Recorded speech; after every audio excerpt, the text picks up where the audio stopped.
and gentlemen, welcome to the Injured Gadgets Motorola X 2nd generation complete LCD digitizer frame removal. Obviously for the install, it's pretty much just the other way around. To begin your repair, go ahead and use a heat gun to remove the back case cover. Now this is actually held on by quite a bit of adhesive. It is a very tight cover, so you might have to use our iSeamo tool, which we show right here. We carry it on our website. We only carry the genuine iSeamo tools, or you might have to use something else, maybe a very sharp, thin, flat blade knife if you don't have this to get in there. And then, of course, if you want, you can kind of use a guitar pick to slide through the heat. You might have to use the heat gun a couple of times to get this off. This is not an easy back to remove. But that's probably the hardest part of this repair, to be honest with you. Other than that, it's a straightforward repair. It is a little tedious because there are a lot of screws for this phone, but other than removing the back, the repair is fairly straightforward. I do recommend being careful removing this back cover. Use a lot of heat. Don't worry about damaging it too much because there's not really any components on the back that can be damaged. If you're looking for a temperature, I recommend about 180 to 220 degrees Fahrenheit. But yeah, other than that, the back should come off fairly easily.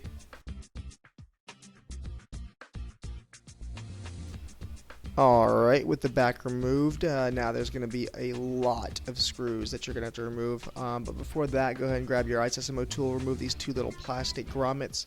There's one at the bottom, one at the top, and they cover up flex cables on the board. The bottom one actually covers up the battery connector, and the top one connects your volume and power button flex cable. So you will want to go ahead and remove these so you can disconnect those two flex cables. Now, for these flex cables, we recommend using a nylon spudger. I never recommend using metal like the iSeamo tool or anything like that for disconnecting anything on the board. You never know if you can damage the board, so always use nylon, plastic, or your fingernail. It's not conductive. It won't damage your board. So that's us removing those two flex cables and disconnecting them. They're just pop connectors, so they pop right up. Now you're going to use a T5 screwdriver to remove a lot of screws on the back. Now we carry a non-commercial grade T5 screwdriver, and then what we're using in our video here is actually our kit with iFixit. We've partnered up with them to carry a 54-bit driver kit, which carries all the T-screwdrivers, the pentalobe screwdrivers, the Phillips, the flatheads, pretty much anything you're going to need for any phone, laptop, MacBook, whatever it may be. So you're going to use the T5 tip to remove all these screws as shown here. Now this part, you see, we actually later learned, I mean this was the first time we've ever actually repaired this phone, we learned that you don't actually have to remove this at all. I mean if you want to, you can. It's not a requirement, but hey, it's an additional thing you can learn how to remove. This little part right here is held on by adhesive, comes off fairly easily. You don't have to remove this flex cable, but you do have to disconnect the flex cable. Because it's kind of like connected onto the board, so you'll see me pop it up in just a few moments here.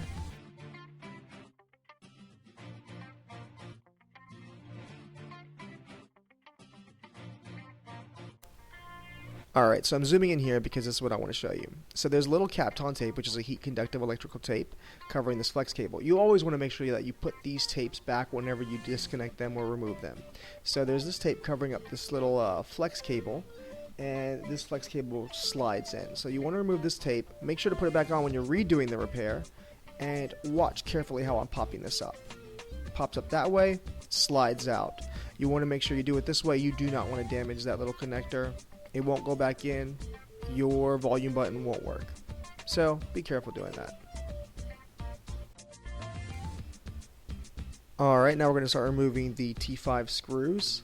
And I'm actually going to speed it up a little bit right here, but then I'll slow it down on a part that I need you guys to watch. And that part comes up in just a moment. It's because some of the T5 screws actually hold the volume button bracket in place. That's actually going to be this screw, this silver screw you see, not the one I'm actually removing right now, but the one after it right here. Now this screw right here holds that little bracket in place. Make sure you put it back the way I removed it when you do reinstall it, and that's pretty much the only specific thing you need to watch when removing these screws. Now, all these screws, from what I could tell, are about the same size. So, except for the silver one, obviously, that I just removed. So you can kind of mix these up, but I mean, I always recommend kind of like laying them out the way you removed them.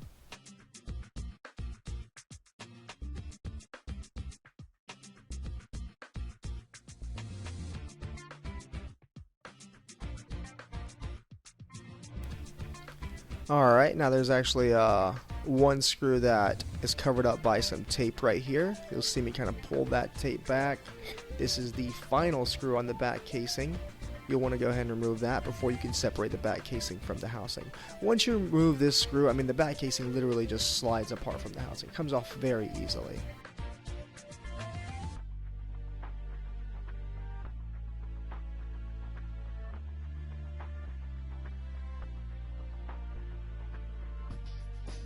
Alright, one thing I should have actually done before I did this, I should have removed the SIM tray. It's always safer, but I mean, it actually does come off fairly easily even with the SIM tray in there, but you do want to remove your SIM card from the phone before you take it all apart. So that's what you saw me actually remove. Alright, so now from this point we're actually going to be working on this part of the phone. So there's two connections that you're going to want to disconnect. Both of them, once again, are covered up by some Kapton tape. And obviously you want to put the Kapton tape back. So you're going to see me remove the Kapton tape, disconnect the connectors, put it back together.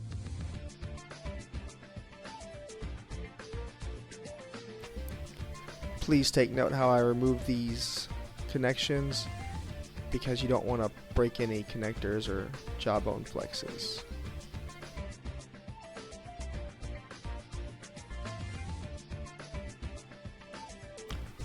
Alright, with those disconnected, the motherboard housing should come loose fairly easily. It is held in by some clips on the top and the bottom, but it'll pop out fairly easily. So that's what you see me doing here. There's clips on the top and bottom. When you put it back together, make sure that the clips and the little brackets line up. So that's very important to note. Alright, so now we have the part here, the brand new part on the right side. What you may notice when you change it, you see these little blue plastic tapes. Make sure to remove them. Make sure that if your screen does not come with this silver piece, it literally just comes right off like that. So if you buy a new screen and it doesn't come with that silver piece, take it from your old one, take it from your original one. It literally just pops right off, goes on the new one. No big deal. We've had customers say, oh, it didn't come with the silver piece, and it's like, it literally just comes right off. So no big deal. It's not like you're missing something important. Obviously, remove all these little blue stickers on the back of your new screen. Also, make sure that the front little speaker grill from your original screen is transferred over to this new screen. So that's very important as well. There's a speaker grill on the top and the bottom of your front screen. They need to be removed. You can use like tweezers or something like that. They are a little hard to push back into the new screen, so you will have to take your time. Are they necessary for your phone to work? No, but you do want to transfer them over. Alright. So there you pretty much have it. I mean, that's the complete removal. To reinstall it, just do everything the exact way we removed it in the same order, and your Motorola X repair would be complete. It is a pretty simple repair. If you ever have any questions, you can always check us out on our website, message us on Facebook, call us up. We're here to help. Thank you for watching our video. Check us out, injuredgadgets.com.